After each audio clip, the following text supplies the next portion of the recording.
ಬಳ್ಳಾರಿ ಜೈಲಿನಲ್ಲಿರುವಂತಹ ಆರೋಪಿ ದರ್ಶನ್ಗೆ ಈಗ ಬೇಲ್ ಟೆನ್ಷನ್ ಶುರುವಾಗಿದೆ.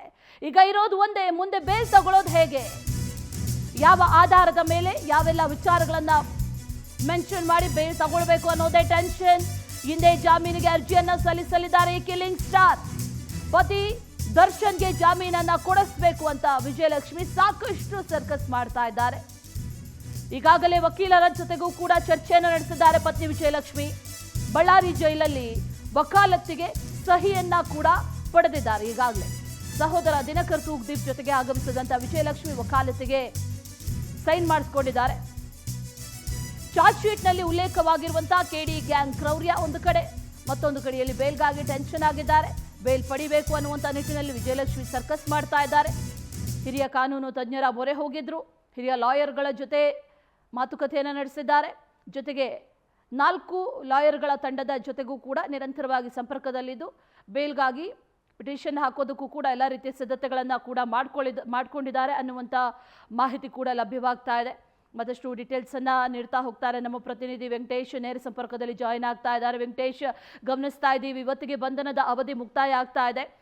ಈ ಬಂಧನವನ್ನು ಒಂದಷ್ಟು ಎಕ್ಸ್ಟೆಂಡ್ ಮಾಡಬಹುದು ಅನ್ನುವಂಥದ್ದು ಈಗ ನಿರೀಕ್ಷೆ ಮಾಡಲಾಗ್ತಾ ಇರುವಂಥದ್ದು. ಅದರ ಜೊತೆಯಲ್ಲಿ ಬೇಲ್ಗಾಗಿಯೂ ಕೂಡ ಅರ್ಜಿ ಸಲ್ಲಿಕೆ ಮಾಡುವಂಥ ಸಾಧ್ಯತೆ ಇದೆ. ಓವರ್ ಆಲ್ ಆಗಿ ಡೀಟೇಲ್ಸನ್ನು ನೀಡ್ತಾ ಹೋಗೋದಾಗಿ ಈ ಕೇಸ್ಗೆ ಸಂಬಂಧಪಟ್ಟಂತೆ ವೆಂಕಟೇಶ್.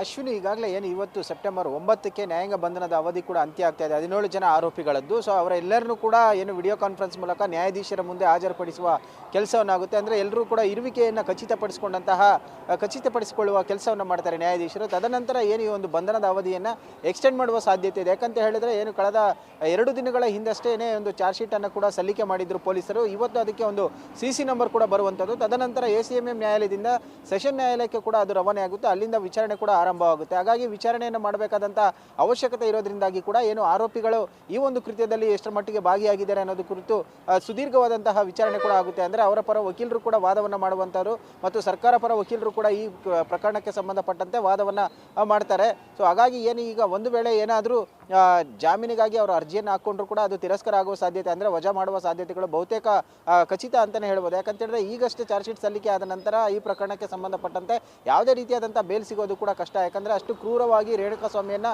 ಕಿಡ್ನಾಪ್ ಮಾಡಿ ಹತ್ಯೆ ಮಾಡಿ ಮತ್ತು ಸಾಕ್ಷ್ಯನಾಶ ಮಾಡುವಂಥ ಕೆಲಸವನ್ನು ಕೂಡ ಮಾಡಿದ್ರು. ಈ ನೆಲೆಯಲ್ಲಿ ವಿಚಾರಣೆ ಕೂಡ ಆಗಬೇಕಾಗಿದೆ. ಸೊ ಬಹುತೇಕ ಈಗಾಗಲೇ 3 ಜನ ಕೂಡ ಜಾಮೀನಿಗಾಗಿ ಅರ್ಜಿಯನ್ನು ಸಲ್ಲಿಕೆ ಮಾಡಿದ್ರು ಕೂಡ ಅದು ವಜಾ ಆಗಿತ್ತು. ದರ್ಶನ್ ಜಾಮೀನಿಗೆ ಅರ್ಜಿಯನ್ನು ಸಲ್ಲಿಸುವ ಸಾಧ್ಯತೆ ಇದೆ. ಹೀಗಾಗಿ ಅವರ ಪತ್ನಿ ಕೂಡ ಹೋಗಿ ಬಳ್ಳಾರಿ ಜೈಲಿನಲ್ಲಿ ಅವರನ್ನು ಮೀಟ್ ಮಾಡಿದ್ರು. ಮೀಟ್ ಮಾಡಿದ ನಂತರ ಏನು ಒಂದು ಪ್ರೊಸೆಸರ್ ಏನಿದೆ ಅದನ್ನೆಲ್ಲ ಮುಗಿಸಿ ವಕಾಲತ್ತಿಗೂ ಕೂಡ ಸಹಿಯನ್ನು ಹಾಕಿಸ್ಕೊಂಡು ನ್ಯಾಯಾಧೀಶ ಅಂದರೆ ವಕೀಲರ ಮೂಲಕವಾಗಿ ಅಪ್ಲಿಕೇಶನ್ ಹಾಕೋದಕ್ಕೂ ಕೂಡ ಎಲ್ಲ ತಯಾರಿಗಳನ್ನು ಕೂಡ ಮಾಡ್ಕೊಂಡಿದ್ದಾರೆ. ಆದರೆ ಪೊಲೀಸರು ಈ ಒಂದು ಚಾರ್ಜ್ ಶೀಟ್ನಲ್ಲಿ ದರ್ಶನ್ ಅವರ ಕರಾಳತೆಯನ್ನು ಬಿಚ್ಚಿಟ್ಟಿರೋದಂತಂದ್ರು ಪ್ರಕರಣಕ್ಕೆ ಸಂಬಂಧಪಟ್ಟಂತೆ ಅವರೇ A2 ಆರೋಪಿ ಆಗಿರೋದ್ರಿಂದಾಗಿ ಈ ಎಷ್ಟು ಕೃತ್ಯ ಆಗಿದೆ, ಈ ಕ್ರೌರ್ಯ ಏನಿದೆ ಇದರೆಲ್ಲರ ಒಂದು ಮಾಸ್ಟರ್ ಮೈಂಡ್, ಅಂದರೆ ಹತ್ಯೆ ಮಾಡಿರೋದ್ರಿಂದ ಇರ್ಬೋದು, ಸಾಕ್ಷಿನಾಶಕ್ಕೆ ಅವರು ಕೊಟ್ಟಂತಹ ಹಣದ ಆಮಿಷ ಇರ್ಬೋದು, ಎಲ್ಲವನ್ನು ಕೂಡ ಈ ಪ್ರಕರಣಕ್ಕೆ ಸಂಬಂಧಪಟ್ಟಂತೆ ಚಾರ್ಜ್ ಶೀಟ್ನಲ್ಲಿ ದರ್ಶನ್ ಅವರೇ ಪ್ರಮುಖ ಅಂತ ಹೇಳಿ ಮೆನ್ಷನ್ ಮಾಡಿರೋದ್ರಿಂದಾಗಿ ಸೊ ಅವರಿಗೆ ಜಾಮೀನು ಸಿಗೋದು ಬಹುತೇಕ ಡೌಟ್ ಅಂತಲೇ ಹೇಳ್ಬೋದು. ಸೊ ಅಲ್ಲದೆ ಇವತ್ತು ಒಂದು ನ್ಯಾಯಾಂಗ ಬಂಧನದ ಅವಧಿ ಅಂತ್ಯ ಆದ ನಂತರ ಕೂಡ ಮತ್ತೆ ಎಕ್ಸ್ಟೆಂಡ್ ಆಗುವ ಸಾಧ್ಯತೆ ಇರುವಂಥದ್ದು. Ashwini, thank you ಡೀಟೇಲ್ಸ್ಗೆ.